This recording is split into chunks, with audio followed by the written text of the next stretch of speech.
Welcome back to mathematics class of class 6 knowing our numbers अपनी संख्याओं की जानकारी भाग 6 topics to be covered large numbers in our daily life will be continuing this topic today also दैनिक जीवन में बड़ी संख्याओं का प्रयोग। अब अपने स्क्रीन में आप प्रश्नावली 1.2 का क्वेश्चन नंबर 1 देख लीजिए।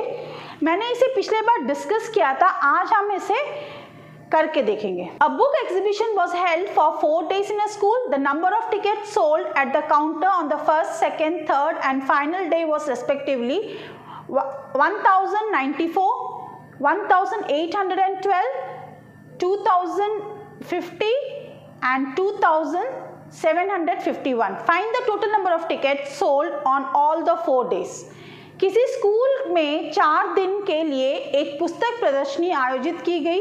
पहले, दूसरे, तीसरे और अंतिम दिन खिड़की पर क्रमशः 1094, 1812, 2050 और 2751 टिकट बेचे गए। इन 4 दिनों में बेचे गए टिकटों की कुल संख्या ज्ञात कीजिए। अब स्क्रीन में आप देख लीजिए, ये क्वेश्चन दिया हुआ है, उसमें मैंने इंपॉर्टेंट लाइंस अंडरलाइन किए हैं। आप इस तरह से बड़ी आसानी से आप स्टेटमेंट्स बना सकते। अब इस क्वेश्चन में ये बताया गया कि एक स्कूल में एक बुक एग्जीबिशन आयोजित किया गया था। There was a book exhibition. तो उस बुक एग्जीबिशन में एंटर करने के लिए टिकट खरीदने थे। तो हर दिन में कितने टिकट, तो 4 दिन लगी थी एग्जीबिशन, तो चारों दिन कितने टिकट बिके उसके बारे में आपको बताया गया। और फाइनली हमें निकालना क्या है, ये चारों दिनों में बिकी गई कुल टिकटों की संख्या। We have to find the total number of tickets that were sold in these 4 days. Okay, so first will go for the statements.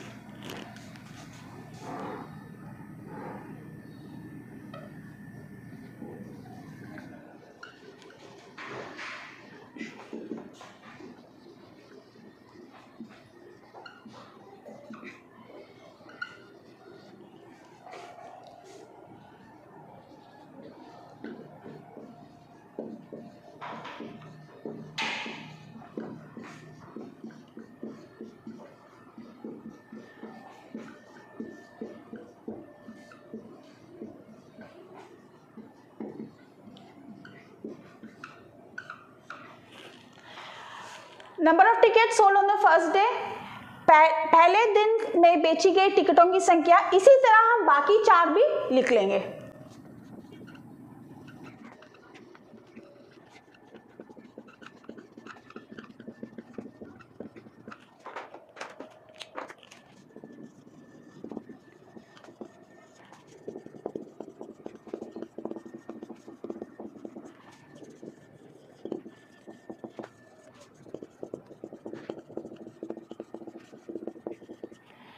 आपने ये देखा कि मैंने चारों स्टेटमेंट्स लिख लिए हैं कि हर दिन कितने टिकट्स बेचे गए। तो अब हमें यहाँ पर लिखना है हर दिन हमें कितने टिकट्स बेचे गए। अब लास्ट में हमें क्या लिखना है, कुल संख्या।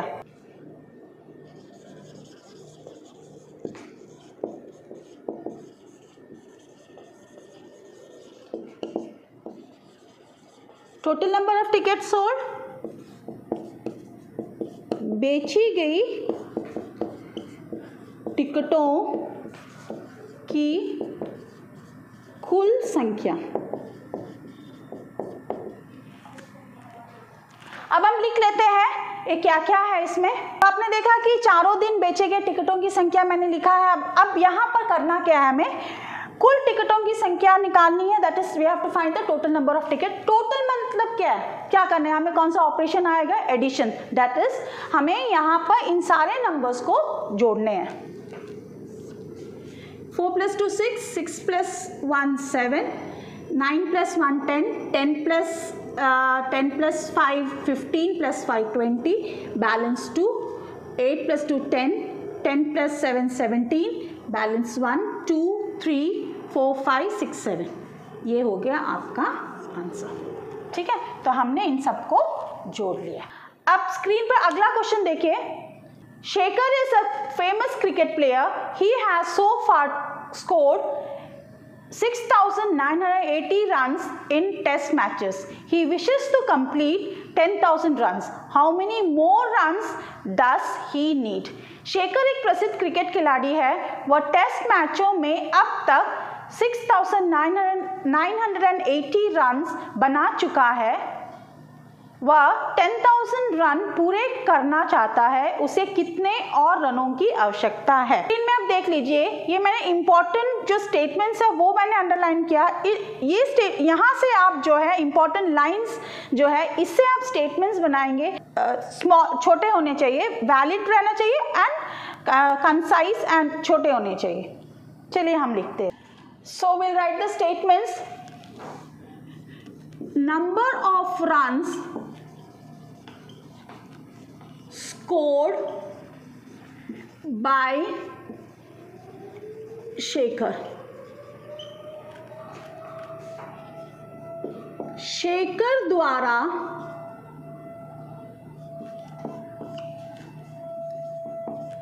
बनाई गई रनों की संख्या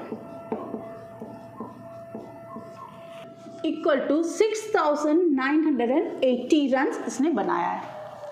अब अगला statement, number of runs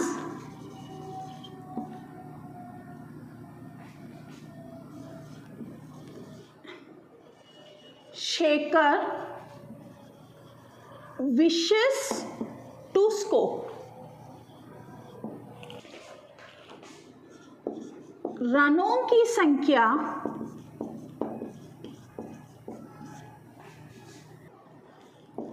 Shekhar को बनाने की इच्छा इक्वल टू 10,000। ठीक है, अब उसे इतने रन्स बनाने का उसे इच्छा है, इतने रन्स उसने बना लिए। अब कितने रन्स और बनाने हैं? Number of runs Shekhar has to score.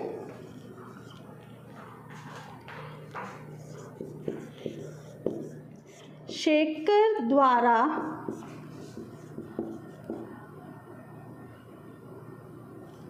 बनाने वाली रनों की संख्या। अब हमने उसे एक डायग्राम आपको बताया था, उसे यहाँ तक बनाना है, यानी 10,000 उसे बनाना है। उसने कितने बनाए? उसने इतने बना लिए, दैट इज 6,980 रन उसने बना लिए। अब इतना रन उसे बनाना है, यानी कि इतने रन तो उसे बनाने की जरूरत नहीं है, तो उसे इतना सा ही रन बना। तो हमने क्या किया, 10,000 में से 6,980 को सब्ट्रैक्ट करना, we have to find the difference. इन दोनों का अंतर निकालना है हमें। 10,000 माइनस 6,980, 0 में से 0 जाएगा तो क्या आएगा? 0 आएगा। यहाँ पर 0 में से 8 नहीं जाएगा, क्योंकि 0 छोटा नंबर, 8 बड़ा नंबर। तो हम क्या करेंगे, यहाँ से हमें लेना पड़ेगा। यहाँ पर भी 0 है, तब क्या करेंगे, एक स्टेप और पीछे जाएंगे, यहाँ पर भी 0 है, तो हम यहाँ पर जाएंगे। दिस इज, ये 0 में से 1 में से 1 गया तो 0 आएगा, तो ये आ गया 10। 10 में से 1 जाएगा तो ये हो गया 9, तो ये 10 हो जाएगा। 10 में से 1 गया तो ये 9 हो गया, तो ये 10 हो गया। तो यहाँ अब देखो 10 में से 8 जाएगा, 8 के बाद गिनती कीजिए, 9 10 तो 2। 9 माइनस 9 इज 0। 9 में से 6 जाएगा, 6 7 8, 3 नंबर। तब हमें आंसर मिल गया 3020। ये आपका रफ कॉलम में होगा, दिस इज योर आंसर। अगला सम देख लीजिए। In an election the successful candidate registered 5,77,500 votes and his nearest rival secured 3,48,700 votes. By what margin did the successful candidate win the election? एक चुनाव में सफल प्रत्याशी ने 5,77,500 मत प्राप्त किए, जबकि उसके निकटतम प्रतिद्वंदी ने 3,48,700 मत प्राप्त किए। सफल प्रत्याशी ने चुनाव कितने मतों से जीता? अब आप ये देख लीजिए स्क्रीन पर मैंने इंपॉर्टेंट लाइंस अंडरलाइन किए और ये इंपॉर्टेंट लाइंस में से ही हम स्टेटमेंट्स निकालेंगे। चलिए स्टेटमेंट्स लिखते हैं। Number of votes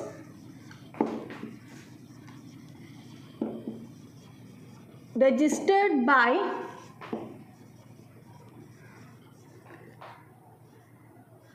successful candidate. सफल प्रत्याशी द्वारा प्राप्त मतों की संख्या equal to 5,77,500। Next statement, number of votes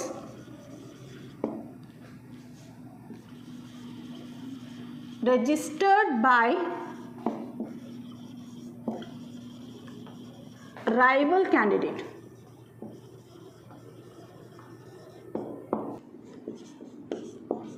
निकटतम प्रतिद्वंदी द्वारा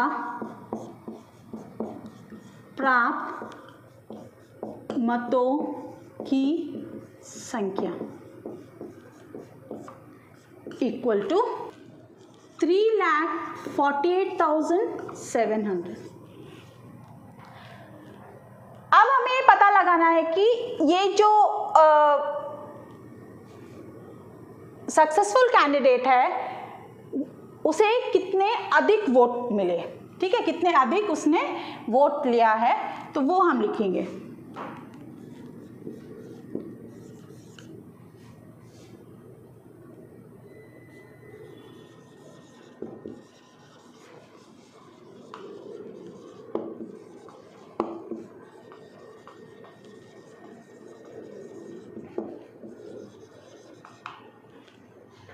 Number of votes by which the candidate won।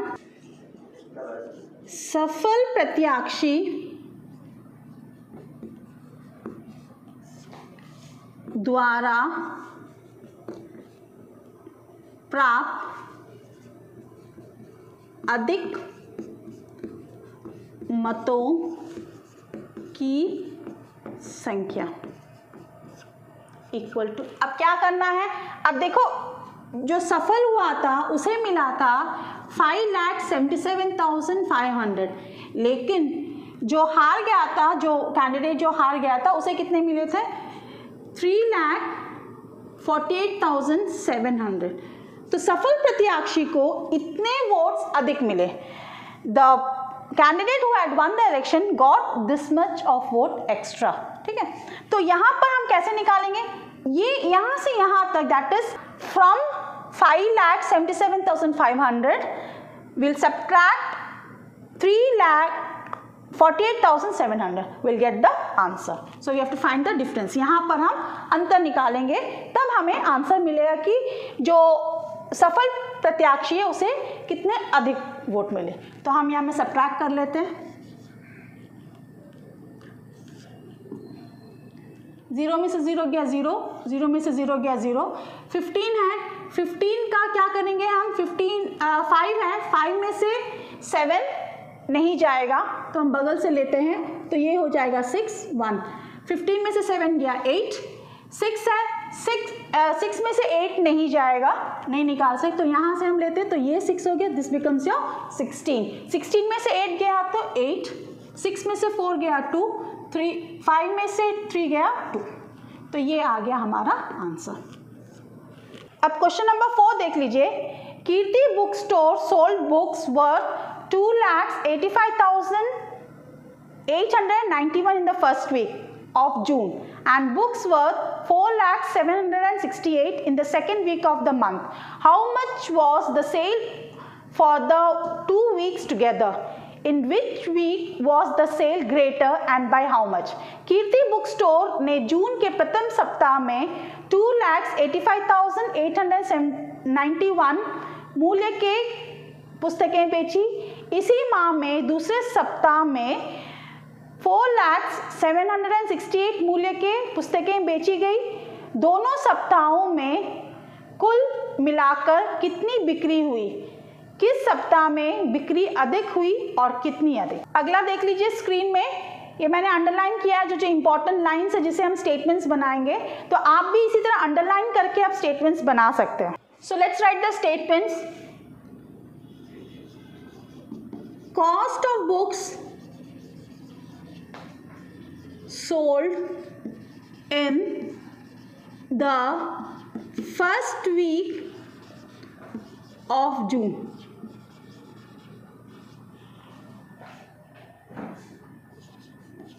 जून के प्रथम सप्ताह में बेची गई पुस्तकों का मूल्य इक्वल टू 2,85,891। तो ये हो गया आपका, ठीक है। अब next statement, cost of books sold in the second week of जून।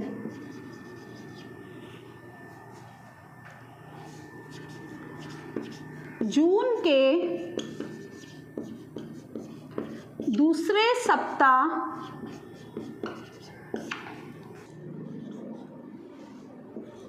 में बेची गई पुस्तकों का मूल्य इक्वल 4,768। अब सबसे पहले हमें ये पता लगाना है कि कुल मिला के उसे कितनी राशि मिली, ठीक है। We have to find out the total amount she received in these 2 weeks. That was the first part of the question.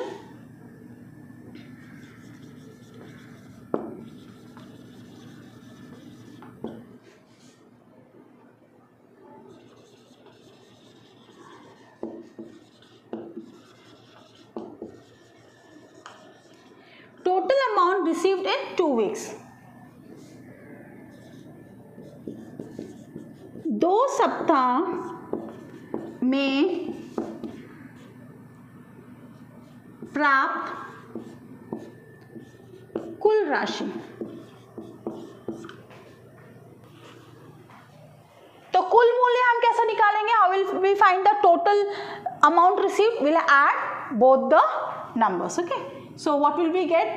8 plus 1 9, 9 plus 6 15, balance 1, 8 plus 1 9, 9 plus 7 is 16, balance 1, 5 plus 1 6, and 8 plus 0 is 8, 2 plus 4 is 6.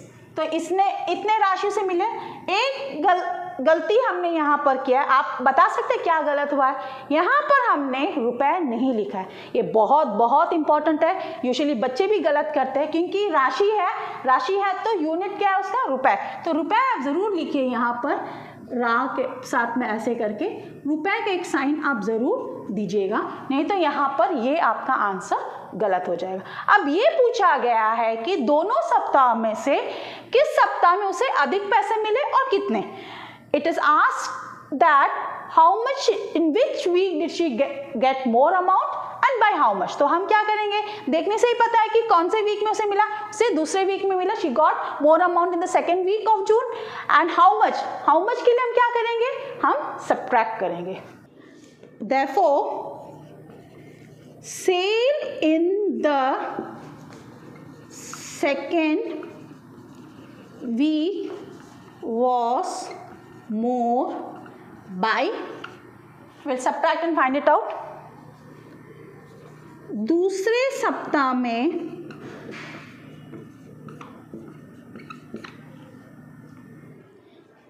हम subtract करके निकालेंगे अधिक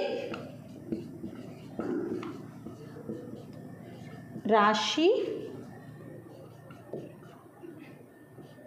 प्राप्त हुई। ठीक है, अब subtract करके निकाल दें। हमें रफ कॉलम हमने बताया आपको, रफ कॉलम आप बना लीजिए तो सब्ट्रैक्ट करके आप देख सकते हैं। तो यहाँ पर क्या आ जाएगा आपका 2,85,891। ये छोटा नंबर है कि नहीं। अब बड़ा नंबर ऊपर लिखेंगे तो 4,07,68। सब्ट्रैक्ट कीजिए, सब्ट्रैक्ट करने से 8 में से 1 जाएगा तो 7। अब 6 तो नहीं जाएगा तो बगल से ले लेते तो दिस बिकम 6। 16 में से 9 गया 7। अब 6 में से 8 तो नहीं जाएगा तो यहाँ से लेना होगा, यहाँ पर नहीं है, यहाँ पर लेना पड़ेगा। यहाँ नहीं है तो फिर और पीछे आप जाएंगे तो दिस इज 3, तो दिस बिकम्स 10। 10 में से 1 लेंगे तो 9, फिर 8 10 हो जाएगा। 10 में से 1 लेंगे तो 9, तो ये 16 हो गया। 16 में से 8 जाएगा, you will gate 8। 9 minus 5 is 4, 9 minus 8 is 1, 3 minus 2 is 1। तब उसे कितने by how much amount? This is the amount she got extra. Okay, this is the amount she got extra. This is a rough column. And अधिक कितनी मिली उसे? रुपए 114,877. This is how you will be writing the final answer. अब screen में अगला question देख लीजिए। Find the difference between the greatest and the least 5-digit number that can be written using the digits 6, 2, 7, 4, 3 each only once। अंकों 6, 2, 7, 4 और 3 में से प्रत्येक का केवल एक बार प्रयोग करते हुए 5 अंकों की बनाई जा सकने वाली सबसे बड़ी और सबसे छोटी संख्याओं का अंतर ज्ञात कीजिए। स्क्रीन में फिर से देख लीजिए, मैंने जो इंपॉर्टेंट लाइंस है वो अंडरलाइन किया हुआ है। इन लाइंस में से आप स्टेटमेंट्स बनाएंगे। चलिए अब इसे हम सॉल्व करते हैं। गिवन नंबर्स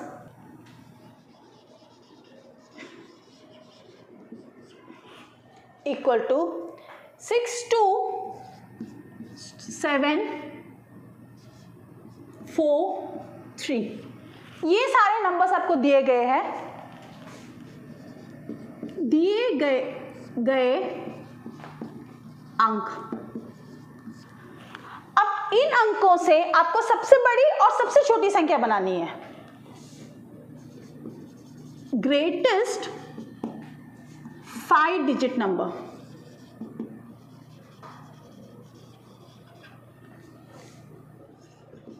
सबसे बड़ी 5 अंकों वाली संख्या।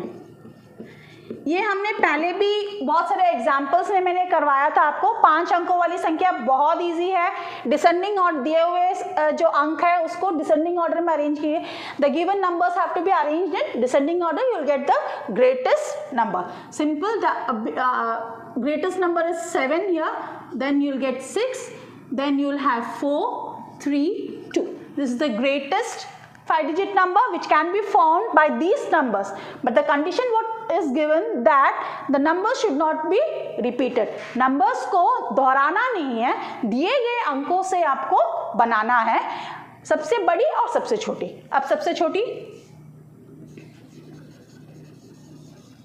smallest 5-digit number,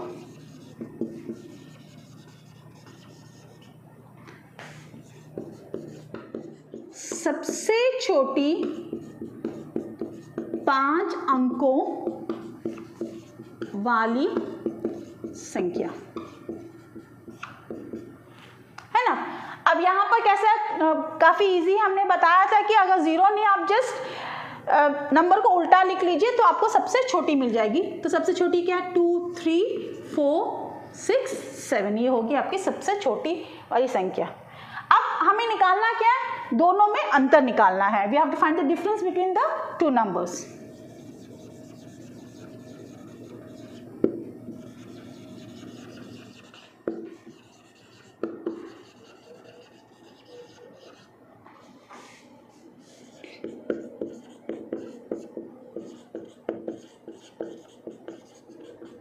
दोनों संख्याओं में अंतर। अब यहाँ पर क्या बड़ा नंबर ऊपर लिखा है, छोटा नंबर नीचे लिखा है, तो इजीली हम यहीं पर कर सकते हैं, दोनों को सब्ट्रैक्ट कीजिए तो आपको आंसर आ जाएगा। तो 2 में से तो 7 जाएगा नहीं, तो हमें बगल से लेना पड़ेगा। अब आप ऐसा भी कर सकते हैं कि आप दिमाग में रख सकते हैं, आप जो उधार लेते हैं दिमाग में रखकर भी कर सकते हैं। बड़े क्लासेस में आ रहे हैं तो धीरे धीरे जो काट के जो लिखने का जो प्रोसेस है वो हटाकर आप धीरे से माइंड में रखने की कोशिश कीजिए। अब 2 है, 2 में से तो 7 जाएगा नहीं, तो हमें बगल से लेना पड़े, तो बगल क्या हो जाएगा, ये हो जाएगा आपका 2, तो ये आ जाएगा आपका 12। 12 में से अगर 7 गया तो यू विल गेट 5, ठीक है। अब यहाँ से हमने एक उधार लिया था तो यहाँ पर 2 बच गया, तो 2 में से 6 नहीं जाएगा तो फिर से उधार लेंगे, तो यहाँ से उधार लेंगे तो ये हो जाएगा 13 नहीं 12 हो जाएगा, क्योंकि 2 बचा था। 12 में से 6 गया तो 6 आएगा, ठीक है। अब फिर यहाँ पर कितने बचे अभी 3 में से अगर 4 गया नहीं जा सकता, तब फिर से हमें क्या करना पड़ेगा, बगल से उधार लेना होगा। तो बगल से उधार लेंगे तो ये क्या हो जाएगा 13 माइनस 4 इज 9, ठीक है। अब यहाँ पर हमने फिर से यहाँ से उधार लिया था, याद रखिए आप, तो यहाँ क्या हो गया 5 में से अगर 3 जाता है, 5 में से 3 जाता है, यू विल गेट 2। 7 में से 2 जाता है 5, तो ये आपका हो गया दोनों का डिफरेंस। अब स्क्रीन में क्वेश्चन नंबर 6 देख लीजिए। A machine on an average manufactures 2,825 screws a day. How many screws did it produce in the month of January 2006? एक मशीन औसतन एक दिन में 2,825 पेज बनाती है। जनवरी 2006 में इस मशीन ने कितने पेज बनाए? स्क्रीन में आप देख लीजिए, मैंने अंडरलाइन किया है जो इम्पोर्टेंट आपके लाइन्स है क्वेश्चन के, इसमें से आप स्टेटमेंट बना सकते हैं। तो इसी में से हम स्टेटमेंट बनाएंगे जो अंडरलाइन किया हुआ जो पोर्शंस है। Okay, let's solve this sum now. Average number of screws manufactured per day यानी कि एक दिन में कितने स्क्रूज उसने बनाए। एक दिन में बने पेंचों की औसतन संख्या इक्वल टू 2,825। अब यहाँ में हमें बताना है कि जनवरी 2006 में कितने पेज बने। अच्छा, जनवरी 2006 में कितने दिन हैं? जनवरी में कितने दिन होते हैं? जनवरी में 31 डेज। अब इसमें भी बच्चों को परेशानी होता है कि हर महीने में कितने दिन हम कैसे पता लगाएंगे। बड़ा इजी मेथड है, आप मुट्ठी इस तरह बंद कर लीजिए, तो यहाँ से गिनती कीजिए, तो उठा हुआ पोर्शन होगा, एक नीचे वाला पोर्शन वैली है, again this is a mountain, again valley, mountain, valley, mountain, ठीक है। तो अब ऐसे हम कैसे देखते हैं, जनवरी, फरवरी, मार्च, अप्रैल, मई, जून, जुलाई, अगस्त, सितंबर, अक्टूबर, नवंबर, दिसंबर, 12 महीने हो गए। यानी कि जब जब आपका ये उठा हुआ पोर्शन में जो महीना आएगा वहां पर 31 डेज होंगे, आप याद रखिए। तो जनवरी 31 डेज, फरवरी नीचे आ गया तो उसमें 31 डेज नहीं होंगे, मार्च 31 डेज, अप्रैल में 31 डेज नहीं है, मई 31 डेज, जून 31 डेज नहीं है, जुलाई में अगेन 31 डेज है, उठा हुआ है। जुलाई के बाद अगस्त आती है, अगस्त में भी 31 डेज, सितंबर में नीचे हो गया तो सितंबर में 31 डेज नहीं है, अक्टूबर में फिर ऊपर आ गया 31 डेज है, नवंबर में 31 डेज नहीं है, दिसंबर में भी 31 डेज है। और एक बात आप याद रखिएगा, फरवरी के महीने में 28 डेज होते हैं, लेकिन लीप ईयर यानी कि हर 4 साल में एक बार आता है लीप ईयर, तब आपका 29 डेज होते हैं। नहीं तो बाकी सारे महीने में 30 डेज होते हैं, जितने भी नीचे आए, दैट मीन्स आपका मार्च, अप्रैल, जून, जुलाई, अगस्त में 31 डेज होते हैं, सितंबर, नवंबर, ठीक है, इसमें सब 30 डेज होते हैं। तो आप ये थोड़ा सा याद रखिए क्योंकि आगे जाके प्रोबेबिलिटी में ये सारे प्रॉब्लम्स आते हैं। अच्छा, और एक बड़ा इजी मेथड है, जब यहाँ आ गया है मंथ्स के बाद तो लीप ईयर की बात उठी है, तो एक बहुत बड़ा आसान तरीका है आप लीप ईयर कैसे पता लगाएंगे। लीप ईयर आप पता लगाने के लिए आपका लास्ट टू नंबर्स आपका अगर 4 से डिविजिबल है, लास्ट 2 नंबर्स आपका 4 से डिविजिबल है, दैट इज जैसे 00 हो गया, 04 हो गया, 08 हो गया, 4 से डिविजिबल 4 2 सा 8, 4 3 सा 12, 4 4 सा 16, 4 5 सा 20, 4 6 सा 24। ये जो लास्ट 2 डिजिट्स जो है अगर 4 से डिविजिबल है यानी कि वो साल आपका लीप ईयर होगा। जैसा आपका 2000 आपका लीप ईयर था, 2004 आपका लीप ईयर था, 2008 आपका लीप ईयर था, 2012 लीप ईयर है, 2016 लीप ईयर है, 2020 लीप ईयर था। अब अगला लीप ईयर कब आएगा आपका? 2024 में। 2024 के बाद में अगला लीप ईयर आपका 2028 में। तो ऐसे आप पता लगा सकते हैं लीप ईयर कौन से साल में आता है। बड़ा आसान तरीका है लीप ईयर पता लगाने का। तो लीप ईयर में आपका हमेशा कितने दिन होते हैं? फरवरी के महीने में 29 डेज होते हैं, वो आप याद रखिएगा। अब यहाँ में हमें 2006 जनवरी में 31 डेज, जनवरी कोई भी साल का हो 31 डेज ही होता है, तो हम वो पता लगाते हैं। Number of days in January,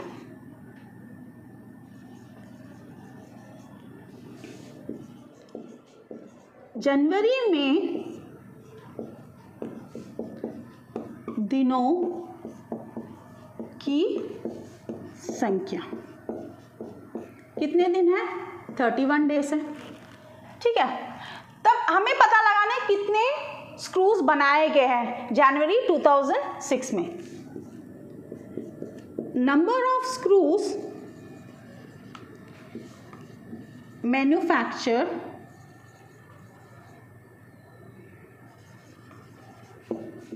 in January 2006 equal to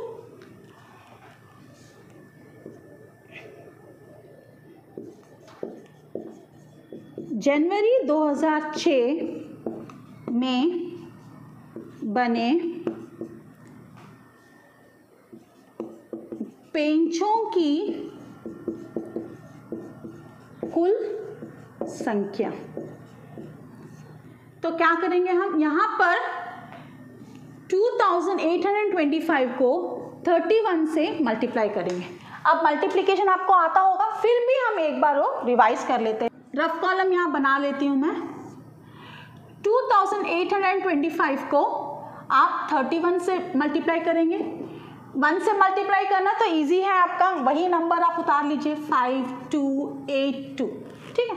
मैंने कहाँ से शुरू किया था? 1s प्लेस में से, ठीक है। अब 3 से करेंगे, 3 यहाँ पर एक क्रॉस डाल दीजिए, उसके बाद 3 5 सा 15, 1 3 2 सा 6, 6 + 1 7, 3 8 सा 24, बैलेंस 2, 3 2 सा 6 7 8। अब इनको ऐड कर लीजिए, 5 के नीचे कुछ भी नहीं है तो 5 आ गया, 5 + 2 7, 7 + 8 15, बैलेंस 1, 3 + 4 7 8। तो ये आ गया आपका कुल संख्या, दैट इज इक्वल टू 87,575। ये हो गया आपका आंसर। तो हमने आज एक्सरसाइज 1.1 के 6 सम्स किए, बाकी सम्स मैंने आपको कहा है कि आप कोशिश कीजिए। अब लास्ट सम में आपका एक छोटा सा एक आपको बता देती हूँ। हमने काफ़ी सारे कन्वर्शन सीखे थे। मास का कन्वर्शन सीखा था, दैट मीन्स द्रव्यमान था, है ना, मास या द्रव्यमान का कन्वर्शन, दैट मीन्स केजी को कैसे हम ग्राम में या ग्राम को केजी में कन्वर्ट करना, वो सीखे थे। उसके बाद हमने ये सीखा था कि कैसे दूरी का जो मात्रक है उसको कन्वर्ट कर सकते हैं, that means we had learned about the conversion of the units of distance also. अब यहाँ पर अभी हम सीखेंगे कि यूनिट्स ऑफ वॉल्यूम कैसे कन्वर्ट किया जाए, what are the units of volume.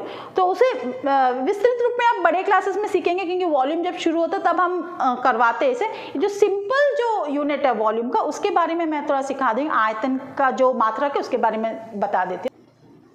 Units of volume,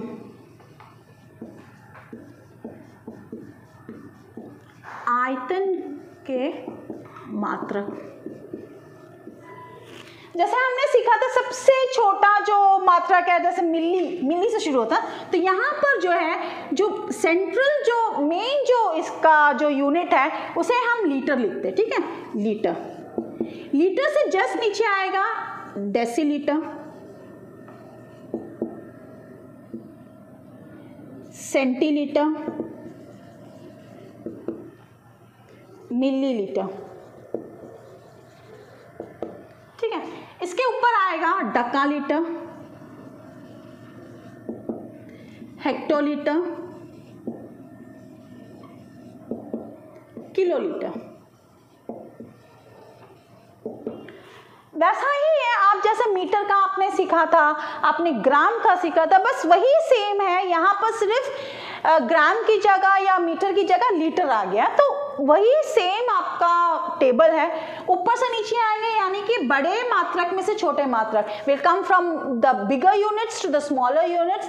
what we have to do for each and every step we have to multiply by 10, okay. And when we go from lower units to higher units, छोटे मात्रक में से बड़े मात्रक में जाएंगे, तो हर step में हमें क्या करना पड़ेगा, 10 से डिवाइड करना पड़ेगा। लास्ट क्वेश्चन में आपको यहाँ पर जरूरत पड़ेगा इसका, जहाँ पर मिलीलीटर से आपको लीटर में चेंज करना है। तो मिलीलीटर से जब हम लीटर में चेंज करते हैं तो डिवाइडेड बाय 1000 आएगा, और लीटर से अगर मिलीलीटर चेंज करना है तब क्या हो जाएगा आपका, मल्टीप्लाइड बाय 1000 आएगा। तो आप ये कर लेंगे क्वेश्चन नंबर 12 भी। So students, today we have discussed 6 questions of discussed and done 6 questions of exercise 1.1, and rest of the questions we have discussed, and I've just given you hints how to do those questions.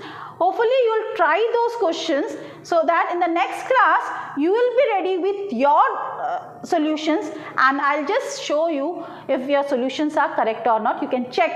I'll show you, I'll solve the sums and you can check it out whether your solutions are correct or not.